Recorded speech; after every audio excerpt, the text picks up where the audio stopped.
News first channel ವೀಕ್ಷಕರಿಗೆ ಭವಿಷ್ಯ ಈ ದಿನ ಕಾರ್ಯಕ್ರಮಕ್ಕೆ ಸ್ವಾಗತ.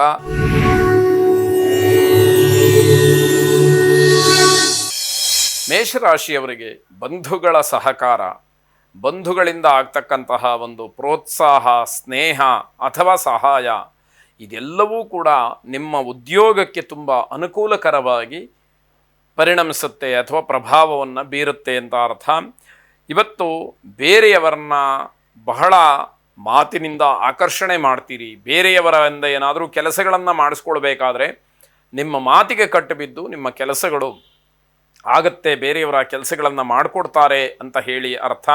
ಸ್ವಂತ ಉದ್ಯೋಗದ ಚಿಂತನೆ ಜೊತೆಗೆ ವ್ಯಾವಹಾರಿಕವಾಗಿ ಏನೋ ಬೇರೆಯನ್ನು ಮಾಡಬೇಕು ಅಂತಕ್ಕಂತಹ ಒಂದು ಯೋಚನೆ ಮನಸ್ಸಿನಲ್ಲಿ, ಅದರ ನಿರ್ಧಾರವೂ ಕೂಡ ಆಗಬಹುದು ಅನ್ನುವಂತಹ ಸೂಚನೆ. ಸ್ವಂತ ಉದ್ಯೋಗದ ಬಗ್ಗೆ ಬಹಳ ದಿವಸಗಳಿಂದ ಆಸೆ ಇದ್ದರೂ ಕೂಡ ಅದನ್ನು ಕಾರ್ಯರೂಪಕ್ಕೆ ತರೋಕ್ಕಾಗದಲ್ಲೇ ನೀವು ಏನೋ ಹಿಂಸೆ ಪಡ್ತಾ ಇದ್ದರೆ, ಒದ್ದಾಡ್ತಾ ಇದ್ದರೆ ಅಥವಾ ಮನಸ್ಸಿನಲ್ಲಿ ಅಂದುಕೊಂಡು ಅದನ್ನು ಹೊರಗಡೆ ಹೇಳೋಕ್ಕಾಗದೇ ಇದ್ದರೆ ಇವತ್ತದೆಲ್ಲದಕ್ಕೂ ಕೂಡ ಸರಿಯಾದಂತಹ ಒಂದು ಅವಕಾಶ ಸಿಕ್ಕತ್ತೆ ಅಂತ ಅರ್ಥ. ಯುವ ಪೀಳಿಗೆಗೆ ಸಂತೋಷವನ್ನು ಕೊಡ್ತಕ್ಕಂತಹ ತಂತ್ರಜ್ಞಾನದ ಬಗ್ಗೆ ನಿಮ್ಮ ಒಲವು ಹೆಚ್ಚಾಗಬಹುದು. ನೀವೇನೋ ಕಂಡುಹಿಡಿದು ಅಥವಾ ಇರುವಂಥದ್ದನ್ನೇ ಅದರಲ್ಲಿರುವಂತಹ ವೈಶಿಷ್ಟ್ಯವನ್ನು ಯುವ ಪೀಳಿಗೆಗೆ ಹೇಳ್ತಕ್ಕಂಥದ್ದು ಇವೆಲ್ಲ ಆಗಬಹುದು. ಪಾಲುದಾರಿಕೆಯಲ್ಲಿ ವಿಶೇಷವಾಗಿ ನಿಮಗೆ ಅನುಕೂಲವಾಗ್ತಕ್ಕಂತಹ ಒಂದು ಸಂದರ್ಭ ಹೆಚ್ಚಾಗಿರುತ್ತೆ. ಸಂಪಾದನೆ, ಹೆಸರು ಮಾಡೋದಕ್ಕೆ ಇದು ಸದವಕಾಶ ಅಥವಾ ಉತ್ತಮವಾದಂತಹ ಸಮಯ, ದಿವಸ ಅಂತ ಹೇಳಿ ನೀವು ತಿಳಿಯುವಂಥದ್ದು ಒಳ್ಳೆಯದು. ಗ್ರಾಮ ದೇವತೆಯನ್ನು ವಿಶೇಷವಾಗಿ ಪ್ರಾರ್ಥನೆಯನ್ನು ಮಾಡಿ, ಹಲವಾರು ದಿನಗಳಿಂದ ದೇವರ ದರ್ಶನವನ್ನು ಮಾಡದೇ ಇದ್ದರೆ ನೀವು ಅಲ್ಲಿಗೆ ಹೋಗಿ ನಿಮ್ಮ ಗ್ರಾಮ ದೇವತೆಯನ್ನು ದರ್ಶನ ಮಾಡಿ ಪ್ರಾರ್ಥನೆಯನ್ನು ಮಾಡಿ ಶುಭವಾಗಿ. ವೃಷಭ ರಾಶಿ, ಆರೋಗ್ಯದ ಬಗ್ಗೆ, ಹಣದ ಬಗ್ಗೆ ಸ್ವಲ್ಪ ಜಾಗ್ರತೆಯನ್ನು ವಹಿಸಬೇಕಾದಂತಹ ದಿವಸ. ಆರೋಗ್ಯದಲ್ಲೂ ಕೂಡ ಸಣ್ಣ ಪುಟ್ಟ ವ್ಯತ್ಯಾಸಗಳಿಗೆ ಅವಕಾಶ ಇದೆ. ಹಣದ ವಿಚಾರದಲ್ಲಿ ತುಂಬ ಜಾಗ್ರತೆಯನ್ನು ವಹಿಸಬೇಕಾಗತ್ತೆ. ರಾಜಕೀಯ ವಿಚಾರ ಚರ್ಚೆಗೆ ಬರುತ್ತೆ, ಅದು ನಿಮಗೆ ಸಿಟ್ಟನ್ನು ತರುತ್ತೆ, ಕೋಪವನ್ನು ಕೆರಳುವ ಹಾಗೆ ಮಾಡುತ್ತೆ, ನಿಮಗೆ ನಿರಾಸೆಯಾಗುತ್ತೆ. ರಾಜಕಾರಣಿಗಳ ಬಗ್ಗೆ, ರಾಜಕೀಯ ವಿಚಾರದ ಬಗ್ಗೆ ತುಂಬ ಆಸೆಯನ್ನು ಅಥವಾ ನಿರೀಕ್ಷೆಯನ್ನು ಇಟ್ಕೊಂಡಿರ್ತೀರಿ, ಅದು ನಿಮಗೆ ಸುಳ್ಳು ಅಂತ ಹೇಳಿ ಅನುಭವಕ್ಕೆ ಬರ್ತಕ್ಕಂತಹ ದಿವಸವಾಗುತ್ತೆ. ನಿಮ್ಮನ್ನು ನೀವು ರಕ್ಷಣೆ, ಪೋಷಣೆ ಏನೂ ಮಾಡ್ಕೊಳ್ಳೋದಿಲ್ಲ, ಅಂಥದ್ರಲ್ಲಿ ಇವತ್ತು ತುಂಬ ಸಮಯವನ್ನು ಅದಕ್ಕೋಸ್ಕರ ಕಳೀತೀರಿ ಅಂತ ಹೇಳಿ ಗೊತ್ತಾಗುವಂಥದ್ದು.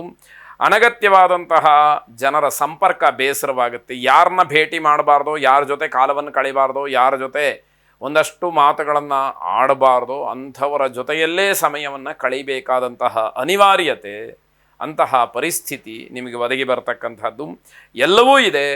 ಆದರೆ ನೆಮ್ಮದಿ ಇಲ್ಲ ಅನ್ನುವಂತಹ ಅನುಭವ ನಿಮಗೆ ಈ ದಿವಸ ಆಗತ್ತೆ. ನಿಮ್ಮ ಕೆಲಸವನ್ನು ನೀವು ಅಂದುಕೊಂಡಂತೆ ನಡೆಸಬಹುದು, ಆದರೆ ಸ್ವಲ್ಪ ಸಮಯದ ಬಗ್ಗೆ ಪ್ರಜ್ಞೆ ಇರಬೇಕಾದಂಥದ್ದು. ಕುಲದೇವತಾ ಪ್ರಾರ್ಥನೆಯನ್ನು ಮಾಡಿ ಶುಭವಾಗಿ.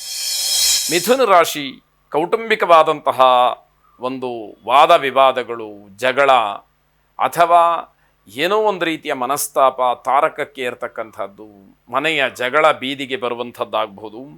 ಸರ್ಕಾರಿ ಅಧಿಕಾರಿಗಳಿಂದ ನಿಮಗೆ ಉತ್ತಮವಾದಂತಹ ಸಲಹೆ ಸಿಕ್ಕುತ್ತೆ. ಅವರ ಮಾತನ್ನು ಕೇಳಿದರೆ, ಅದನ್ನು ಅನುಸರಿಸಿದರೆ ನಿಮಗೆ ಒಳ್ಳೆಯದಿದೆ ಅಂತ ಹೇಳಿ ಅಭಿಪ್ರಾಯ.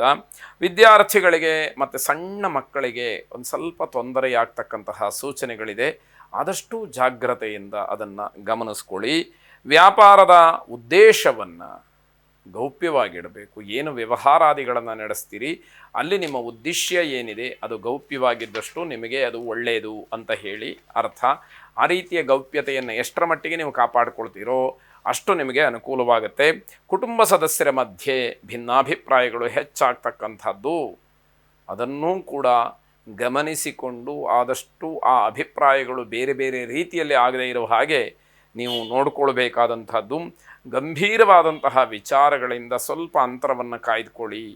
ಅಲ್ಲೂ ಕೂಡ ಆಪಾದನೆ ನಿಮ್ಮ ಮೇಲೆ ಬರ್ತಕ್ಕಂಥದ್ದು, ನಿಮ್ಮಿಂದ ಹೀಗಾಯಿತು ಅಂತ ಹೇಳುವಂಥದ್ದು ಇವೆಲ್ಲವನ್ನು ನೋಡಬೇಕಾಗುತ್ತೆ. ಇಷ್ಟದೇವತಾ ಪ್ರಾರ್ಥನೆಯನ್ನು ಮಾಡಿ ಶುಭವಾಗಿ. ಕರ್ಕಾಟಕ ರಾಶಿ, ಹೊಸ ವಿಚಾರಕ್ಕೆ, ಹೊಸ ವ್ಯವಹಾರಕ್ಕೆ ಅಥವಾ ಹಣವನ್ನು ಹೂಡಿಕೆ ಮಾಡುವಂತಹ ವಿಚಾರಕ್ಕೆ ಅಥವಾ ಏನೋ ನಿರ್ಧಾರ ಮಾಡಿದರೆ ಅದನ್ನು ಪ್ರಕಟ ಮಾಡೋದಕ್ಕೆ ಆತುರ ಪಡಬೇಡಿ. ಅದು ತೊಂದರೆಗೆ ಕಾರಣವಾಗುತ್ತೆ. ಸಹೋದ್ಯೋಗಿಗಳಿಂದ ಕಿರುಕುಳ ಉಂಟಾಗ್ತಕ್ಕಂತಹ ದಿವಸ ಇದಾಗಿರುತ್ತೆ.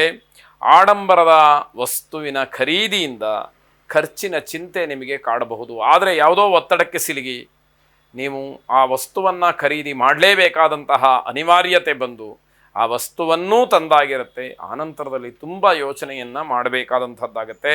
ಕಠಿಣ ಪರಿಶ್ರಮದ ನಂತರವೂ ಕೂಡ ತುಂಬ ಬೇಸರ ಮಾಡಿಕೊಳ್ತೀರಿ. ಕಷ್ಟಪಟ್ಟರೆ ಏನೋ ಒಳ್ಳೆಯದಾಗತ್ತೆ ಅನ್ನುವಂಥದ್ದು ಮಾತು, ಅನುಭವಿಗಳ ವಿಚಾರ.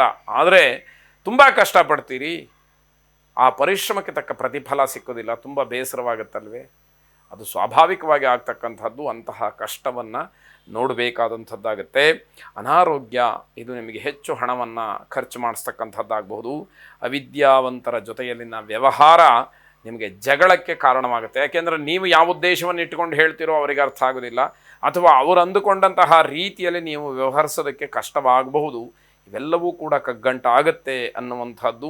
ನರಸಿಂಹಸ್ವಾಮಿಯನ್ನು ವಿಶೇಷವಾಗಿ ಪ್ರಾರ್ಥನೆ ಮಾಡಿ, ಉಗ್ರಂ ವೀರಂ ಮಹಾವಿಷ್ಣುಂ ಜ್ವಲಂತಂ ಸರ್ವತೋಮುಖಂ ನರಸಿಂಹಂ ಭೀಷಣಂ ಭದ್ರಂ ಮೃತ್ಯೋರ್ಮೃತ್ಯುಂ ನಮಾಮ್ಯಹಂ ಎಂಬುದಾಗಿ 12 ಬಾರಿ ಪಠನೆ ಮಾಡಿ. ಶುಭವಾಗಿ.